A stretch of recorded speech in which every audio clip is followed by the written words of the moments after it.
The History of English in 10 minutes. Chapter 1. Anglo-Saxon, or Whatever Happened to the Jutes. The English language begins with the phrase, "Up yours, Caesar," as the Romans leave Britain, and a lot of Germanic tribes start flooding in. Tribes such as the Angles and the Saxons, who together gave us the term Anglo-Saxon, and the Jutes, who didn't. The Romans left some very straight roads behind, but not much of their Latin language. The Anglo-Saxon vocab was much more useful, as it was mainly words for simple everyday things like house, woman, loaf, and werewolf. 4 of our days of the week were named in honour of Anglo-Saxon gods. They didn't bother with Saturday, Sunday and Monday, as they'd all gone off for a long weekend. While they were away, Christian missionaries stole in, bringing with them leaflets about jumble sales and more Latin. Christianity was a hit with the locals and made them much happy to take on funky new words from Latin like martyr, bishop and font.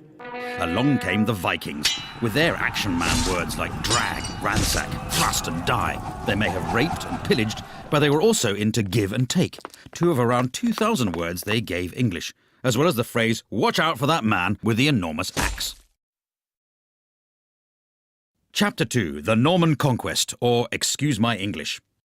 1066. True to his name, William the Conqueror invades England, bringing new concepts from across the Channel like the French language, the Doomsday Book, and the duty-free Gauloise multipack. French was de rigueur for all official business, with words like judge, jury, evidence and justice coming in and giving John Grisham's career a kick-start. Latin was still used ad nauseam in church, but the common man spoke English, able to communicate only by speaking more slowly and loudly until the others understood him. Words like cow, sheep and swine come from the English-speaking farmers, while the à la carte versions, beef, mutton and pork, come from the French-speaking toffs, beginning a long-running trend for restaurants having completely indecipherable menus. All in all, the English absorbed about 10,000 new words from the Normans, though they still couldn't grasp the rules of cheek-kissing. The bonhomie all ended when the English nation took their new warlike lingo of armies, navies and soldiers and began the 100 Years' War against France. It actually lasted 116 years, but by that point no one could count any higher in French, and English took over as the language of power. Chapter 3. Shakespeare, or a plaque on both his houses. As the dictionary tells us, about 2,000 new words and phrases were invented by William Shakespeare. He gave us handy words like eyeball, puppy dog and anchovy, and more show-offy words like dauntless, besmirch and lackluster. He came up with the word alligator, soon after he ran out of things to rhyme with crocodile. And a nation of tea drinkers finally took him to their hearts when he invented the hobnob. Shakespeare knew the power of catchphrases as well as biscuits. Without him, we'd never eat our flesh and blood out of house and home. We'd have to say good riddance to the green-eyed monster, and breaking the ice would be as dead as a doornail. If you tried to get your money's worth, you'd be given short shrift, and anyone who laid it on with a trowel could be hoisted with his own petard. Of course, it's possible other people used these words first, but the dictionary writers liked looking them up in Shakespeare because there was more cross-dressing and people poking each other's eyes out. Shakespeare's poetry showed the world that English was a rich, vibrant language with limitless expressive and emotional power, and he still had time to open all those tea rooms in Stratford. Chapter 4. The King James Bible, or Let There Be Light reading.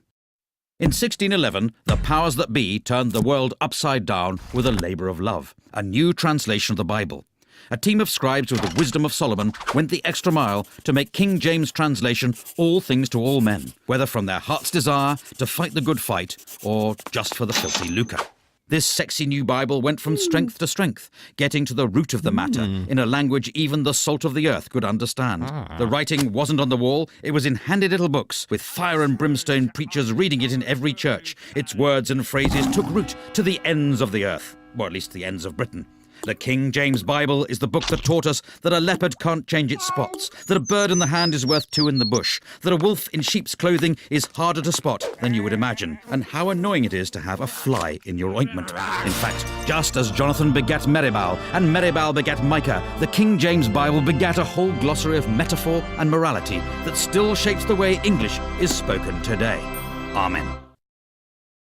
Chapter 5. The English of Science, or How to Speak with Gravity.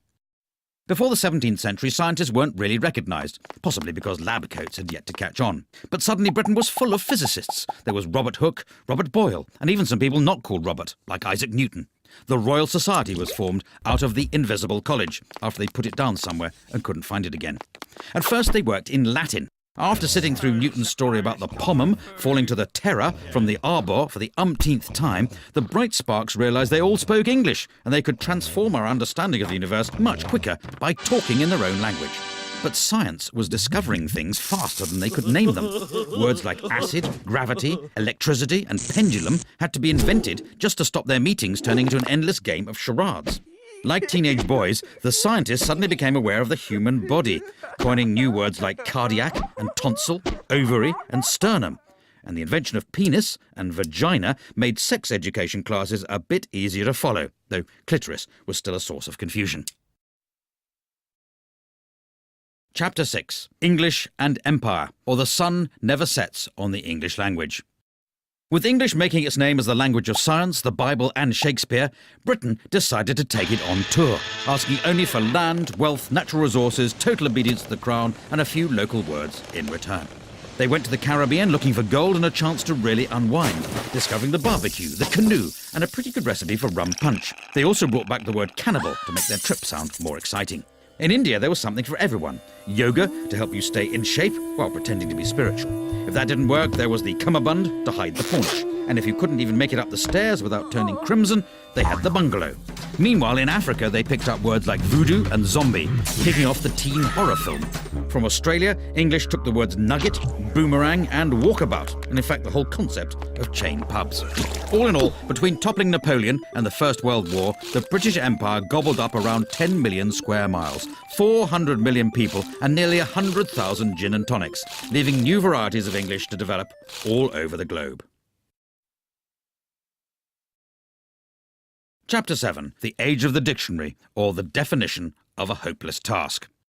With English expanding in all directions, along came a new breed of men called lexicographers, who wanted to put an end to this anarchy, a word they defined as what happens when people spell words slightly differently from each other. One of the greatest was Dr. Johnson, whose Dictionary of the English Language took him 9 years to write. It was 18 inches tall and contained 42,773 entries, meaning that even if you couldn't read, it was still pretty useful if you wanted to reach a high shelf.